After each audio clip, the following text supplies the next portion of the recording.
Well, last year Australians said no to dividing us by race. 60% said no in the referendum on Labor's voice. Will New Zealanders now get the same kind of chance? And will they take it? One of the three parties forming New Zealand's government is ACT, which promised to let New Zealanders vote for equal rights for all, to vote against this increasing drift to having Maori and non-Maori in some race-based partnership 50-50 over things like health services and water resources. In particular, they could vote to put Parliament in charge of interpreting the Treaty of Waitangi, which involved Maori tribes in 1840 signing a treaty to put themselves under British rule. But opposition to this vote is getting nasty, and the Prime Minister, Christopher Luxon, the leader of the National Party, said he's not in favour of this vote at all. Joining me is the man pushing it, David Seymour, the ACT leader and Minister for Regulation. David Seymour, great to see you again. Look, why doesn't your Prime Minister support equal rights regardless of race? I thought it was a no-brainer. Well, in fairness to our Prime Minister, he does support equal rights, and our government is making a lot of changes right across the board to instil the idea that each New Zealander has the same basic rights. Where there's a difference is that our party, ACT, believes that there needs to be a debate and Parliament needs to break a 50-year silence about what the Treaty of Waitangi really means. Now, I think we're lucky in New Zealand that we are a country founded on a voluntary agreement.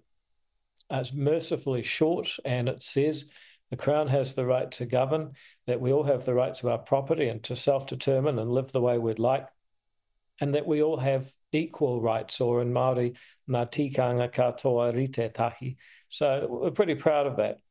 What the problem is that over the last 50 years, since Parliament said that there was such a thing as the principles of the treaty, the courts have rushed into the vacuum. A tribunal called the Waitangi Tribunal, set up to interpret the treaty, has rushed into that vacuum. And as a result, we suddenly have a vision of what that treaty means that doesn't say what I just described, which is roughly what the treaty says. I'm paraphrasing, but rather it says, well, there's a bit of confusion what people really meant, but let's just take out of it that there's a partnership between races, and therefore our country should be co-governed. And for example, when a public institution was set up to manage water infrastructure, there'd be some Maori representatives and some non-Maori representatives. And that structure under the previous government was being replicated everywhere. I'm pleased that our government is removing most of those structures, but I think we also need to get to the root of what I view as a misunderstanding.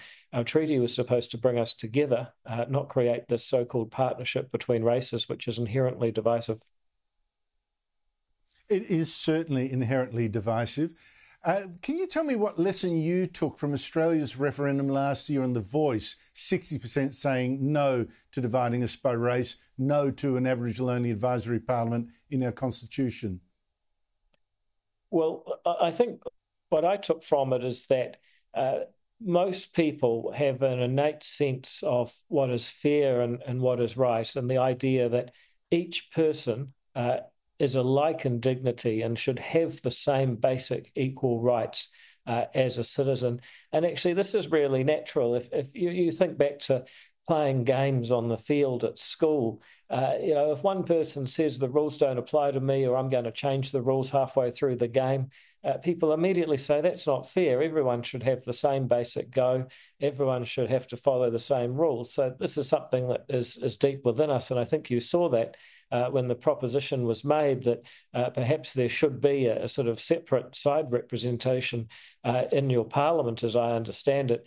Australians overwhelmingly came out and said no, despite the fact that they were told that they were racist or that they were wrong to think that way, or they shouldn't have a view, despite much of corporate Australia wringing their hands and coming out. That innate belief in universal human rights came out loud and clear in the secrecy of the ballot booth. And I think that is very important. It's something that seems to be reflected here in New Zealand, that when you ask New Zealanders, well, do you think the treaty created a partnership between races, or does it create a set of values more like I described at the beginning of this interview, the same rights and duties for all?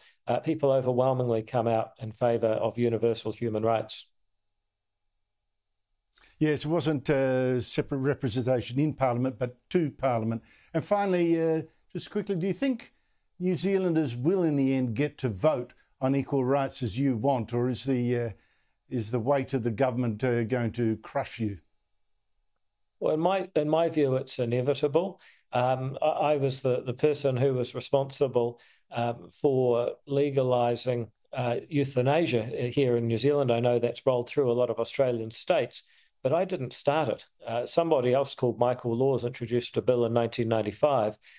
My bill went through to legalise it in 2019. Now, kind of hoping it doesn't take this long for Parliament to finally break its silence and people to get a final vote. But my point is that once we've introduced the idea that all New Zealanders, not just legal experts or self-appointed experts or academics or people who say that you have to listen to them, have a voice. Actually, everybody gets to say about the constitutional underpinnings of our country, whether you arrived 1,000 years ago, like some of my Maori ancestors did, or whether you got off the plane at Auckland International this morning to begin your journey as a New Zealander. We all have that same basic right. And I think once people get the idea that, actually we can all have a say, it's inevitable that people will want to put the interpretation of the treaty back on course. You've legitimised the debate, and I think that's the main thing first. Legitimise the debate. However long it takes, people will come around, I think. David Seymour, thank you so much for your time.